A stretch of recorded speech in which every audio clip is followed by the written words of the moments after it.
और श्रीनगर निगम से एक अहम मामला सामने आया है। आपको बता दें, वार्ड 40 के पार्षद संदीप सिंह रावत ने नगर निगम की कार्यप्रणाली पर गंभीर सवाल खड़े कर दिए हैं। पार्षद ने कथित अनियमितताएं, भ्रष्टाचार और साथ ही जनप्रतिनिधियों की अनदेखी का आरोप लगाया है। जिलाधिकारी पौड़ी गढ़वाल को ज्ञापन सौंपा है और पूरे मामले की उच्च स्तरीय जांच की मांग की। पार्षद संदीप सिंह रावत जो है, उसका आरोप है कि नगर निगम में विकास कार्य और टेंडर प्रक्रिया में पारदर्शिता का अभाव है।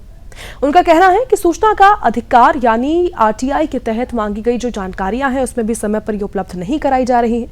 उन्होंने दावा भी किया कि कई शिकायतों के बावजूद जो संबंधित अधिकारी हैं उनकी ओर से संतोषजनक जवाब नहीं दिया गया। साथ ही उनके वार्ड से जो जुड़े मामले हैं उसमें भी संदिग्ध कार्रवाई होने की बात कही गई।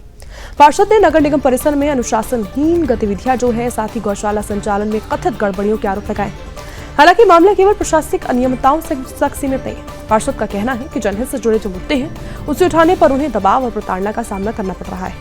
उन्होंने मांग भी की है कि पूरे प्रकरण की निष्पक्ष जांच कर जिम्मेदार जो लोग हैं उनके खिलाफ कार्रवाई की जानी चाहिए, ताकि नगर निगम की कार्यप्रणाली जो है उसमें पारदर्शिता और जवाबदेही सुनिश्चित हो सके। वहीं इस मामले पर जिलाधिकारी पौड़ी गढ़वाल स्वाति एस भदौरिया ने यह भी कहा है कि शिकायतों का संज्ञान लिया गया है, मामले में आवश्यक कार्रवाई अमल में लाई जाएगी। फिलहाल नगर निगम श्रीनगर से जुड़े इस विवाद ने स्थानीय स्तर पर नई जो चर्चा है उसे छेड़ दिया है और अब सभी की नजरें प्रशासन की अगली कार्रवाई पर टिकी हुई।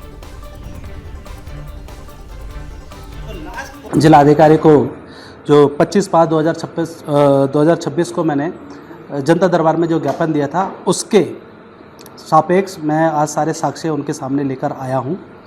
हालांकि उनके द्वारा तत्काल प्रभाव से उस पर आदेश कर दिए गए थे एसडीएम को, लेकिन वहाँ जांच में हमें कुछ न कुछ अपने आप को हम या बता सकते हैं, मतलब आप समझ लीजिए जो जांच से हम खुश नहीं थे, जैसे वो जांच कराना चाहते थे। उस संबंध में हमने कई पत्र उनको भी भेजे थे, उनके जवाब आज तक नहीं आए। तो लेकिन हमें ये था कि हमने जिलाधिकारी पर पूर्ण विश्वास था, तो सारे साक्ष्य लेकर आज हमने उनको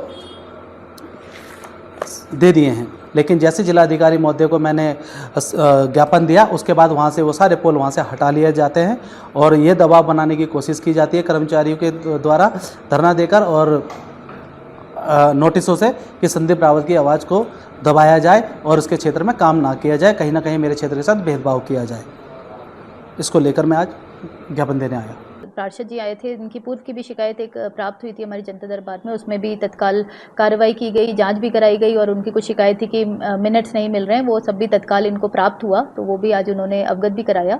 और साथ में जो आगे अभी एक इनकी शिकायत थी गौशाला वाली, उस गौशाला की शिकायत के लिए भी हमारी टीम तत्काल मौके पर गई थी, इनको भी शिकायतकर्ताओं को भी बुलाया था और उसकी जाँच रिपोर्ट भी उन्होंने दे दी है। और इसके अतिरिक्त इनकी कुछ और भी आज शिकायतें थी, तो उन सभी शिकायत